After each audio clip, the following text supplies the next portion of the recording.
Genesis 40.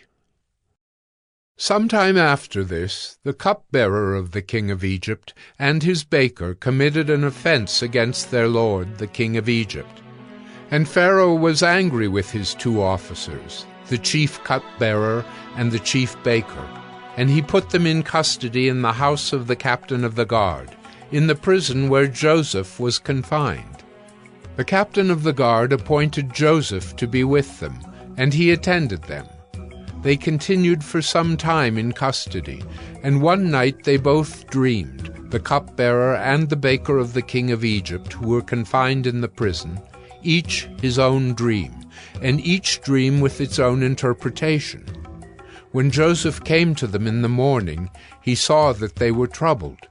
So he asked Pharaoh's officers, who were with him in custody in his master's house, "Why are your faces downcast today?" They said to him, "We have had dreams, and there is no one to interpret them." And Joseph said to them, "Do not interpretations belong to God? Please, tell them to me." So the chief cupbearer told his dream to Joseph and said to him, "In my dream there was a vine before me, and on the vine there were 3 branches. As soon as it budded, its blossoms shot forth, and the clusters ripened into grapes. Pharaoh's cup was in my hand, and I took the grapes and pressed them into Pharaoh's cup and placed the cup in Pharaoh's hand." Then Joseph said to him, This is its interpretation. The 3 branches are 3 days. In 3 days Pharaoh will lift up your head and restore you to your office, and you shall place Pharaoh's cup in his hand as formerly, when you were his cupbearer. Only remember me when it is well with you, and please do me the kindness to mention me to Pharaoh, and so get me out of this house. For I was indeed stolen out of the land of the Hebrews, and here also I have done nothing that they should put me into the pit." When the chief baker saw that the interpretation was favorable, he said to Joseph, "I also had a dream. There were 3 cake baskets on my head, and in the uppermost basket there were all sorts of baked food for Pharaoh. But the birds were eating it out of the basket on my head." And Joseph answered and said, This is its interpretation. The 3 baskets are 3 days. In 3 days Pharaoh will lift up your head from you and hang you on a tree, and the birds will eat the flesh from you. On the 3rd day, which was Pharaoh's birthday, he made a feast for all his servants, and lifted up the head of the chief cupbearer and the head of the chief baker among his servants. He restored the chief cupbearer to his position, and he placed the cup in Pharaoh's hand. But he hanged the chief baker, as Joseph had interpreted to them. Yet the chief cupbearer did not remember Joseph, but forgot him. Genesis 41. After 2 whole years, Pharaoh dreamed that he was standing by the Nile, and behold, there came up out of the Nile 7 cows, attractive and plump, and they fed in the reed grass. And behold, 7 other cows, ugly and thin, came up out of the Nile after them, and stood by the other cows on the bank of the Nile. And the ugly thin cows ate up the 7 attractive plump cows. And Pharaoh awoke. And he fell asleep and dreamed a second time.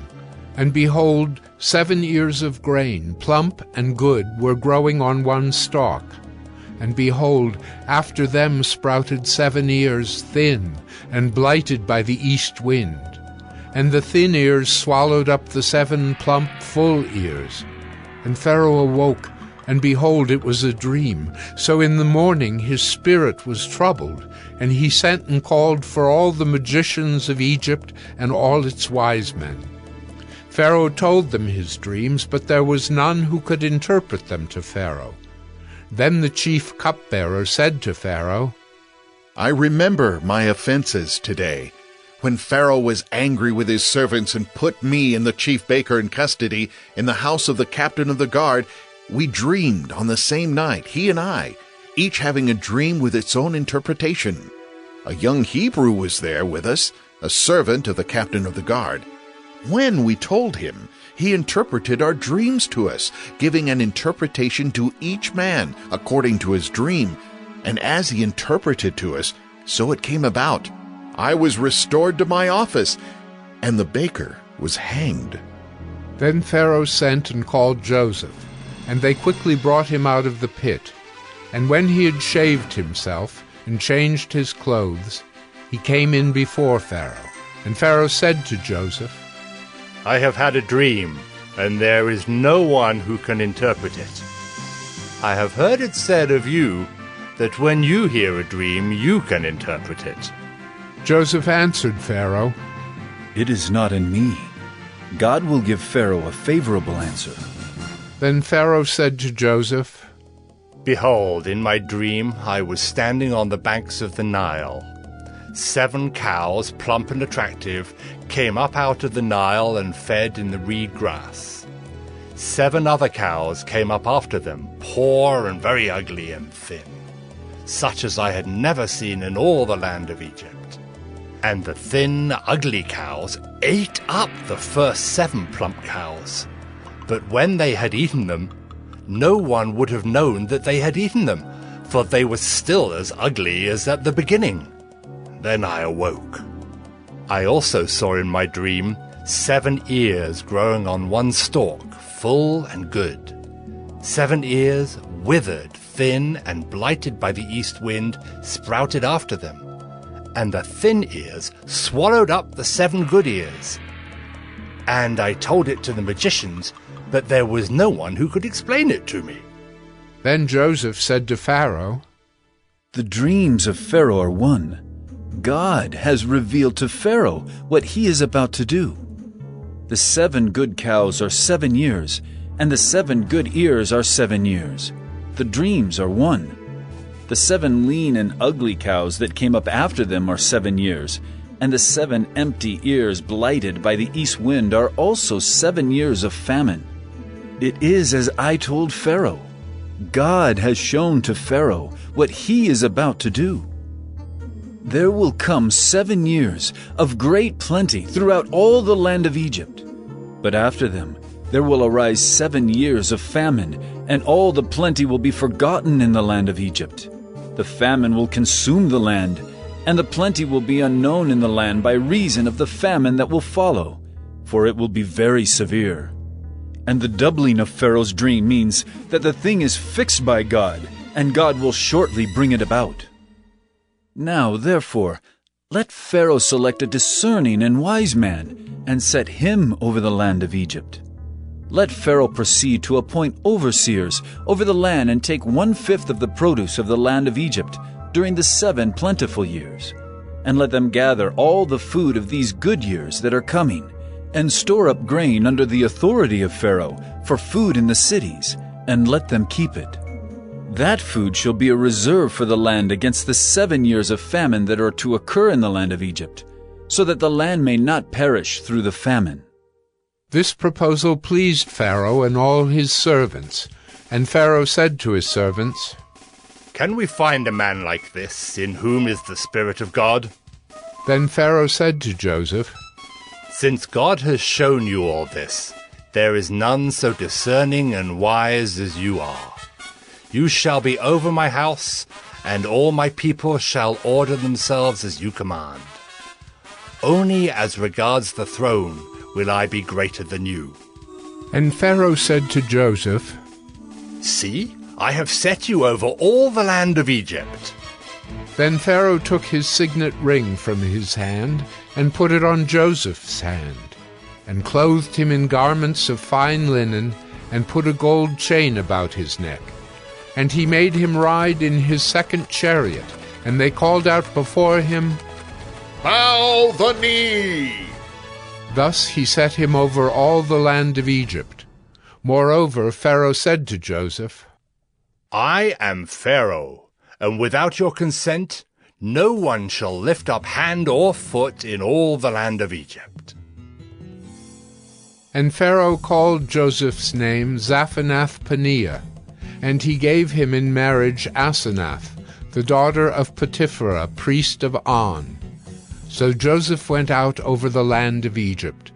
Joseph was 30 years old when he entered the service of Pharaoh, king of Egypt. And Joseph went out from the presence of Pharaoh and went through all the land of Egypt. During the 7 plentiful years the earth produced abundantly, and he gathered up all the food of these 7 years, which occurred in the land of Egypt, and put the food in the cities. He put in every city the food from the fields around it. And Joseph stored up grain in great abundance, like the sand of the sea, until he ceased to measure it, for it could not be measured. Before the year of famine came, 2 sons were born to Joseph. Asenath, the daughter of Potiphera, priest of On, bore them to him. Joseph called the name of the firstborn Manasseh. For, He said, God has made me forget all my hardship and all my father's house. The name of the second he called Ephraim. For God has made me fruitful in the land of my affliction. The 7 years of plenty that occurred in the land of Egypt came to an end, and the 7 years of famine began to come, as Joseph had said. There was famine in all lands, but in all the land of Egypt there was bread. When all the land of Egypt was famished, the people cried to Pharaoh for bread. Pharaoh said to all the Egyptians, Go to Joseph.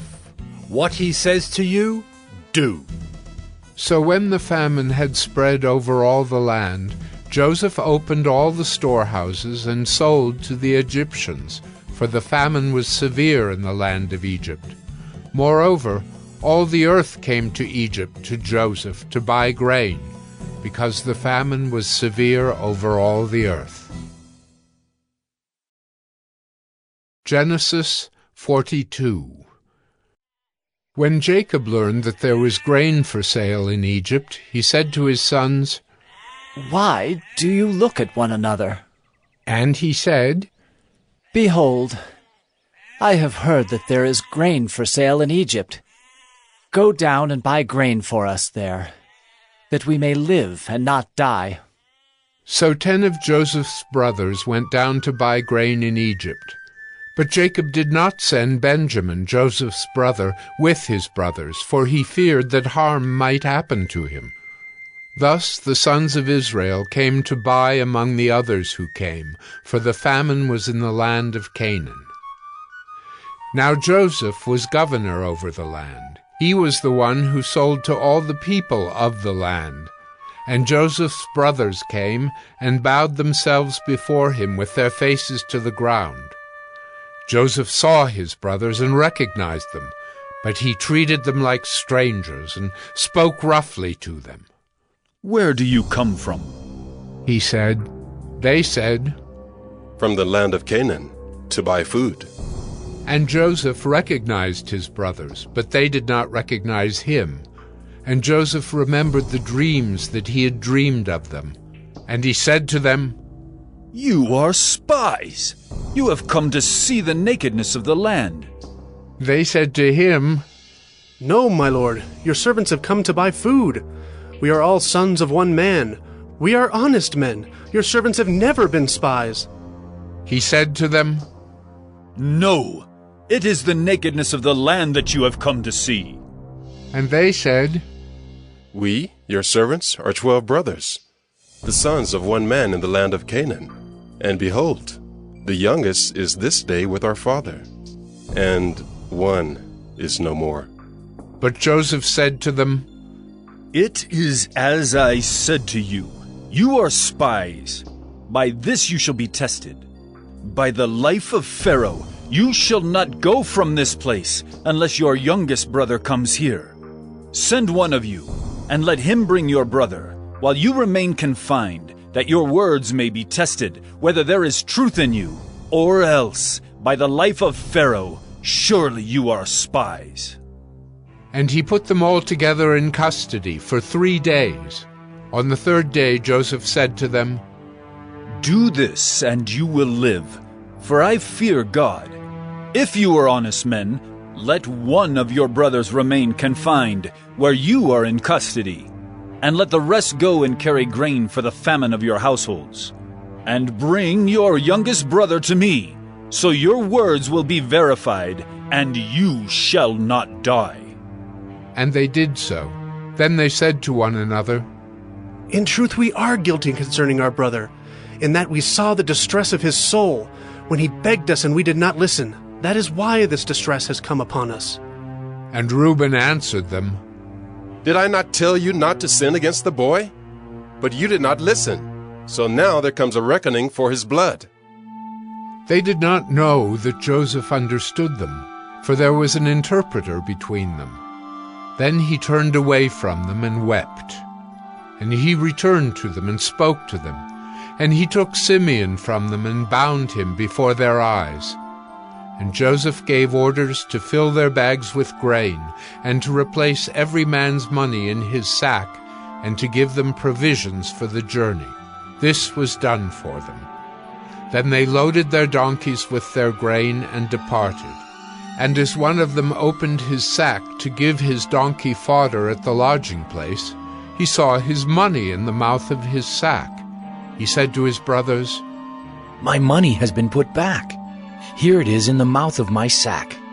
At this their hearts failed them, and they turned trembling to one another, saying, What is this that God has done to us? When they came to Jacob their father in the land of Canaan, they told him all that had happened to them, saying, The man, the lord of the land, spoke roughly to us and took us to be spies of the land. But we said to him, We are honest men. We have never been spies. We are 12 brothers, sons of our father. One is no more, and the youngest is this day with our father in the land of Canaan. Then the man, the lord of the land, said to us, By this I shall know that you are honest men. Leave one of your brothers with me, and take grain for the famine of your households, and go your way. Bring your youngest brother to me. Then I shall know that you are not spies, but honest men, and I will deliver your brother to you, and you shall trade in the land. As they emptied their sacks, behold, every man's bundle of money was in his sack. And when they and their father saw their bundles of money, they were afraid. And Jacob their father said to them, You have bereaved me of my children. Joseph is no more, and Simeon is no more. And now you would take Benjamin? All this has come against me. Then Reuben said to his father, Kill my 2 sons if I do not bring him back to you. Put him in my hands, and I will bring him back to you. But he said, My son shall not go down with you, for his brother is dead, and he is the only one left. If harm should happen to him on the journey that you are to make, you would bring down my gray hairs with sorrow to Sheol.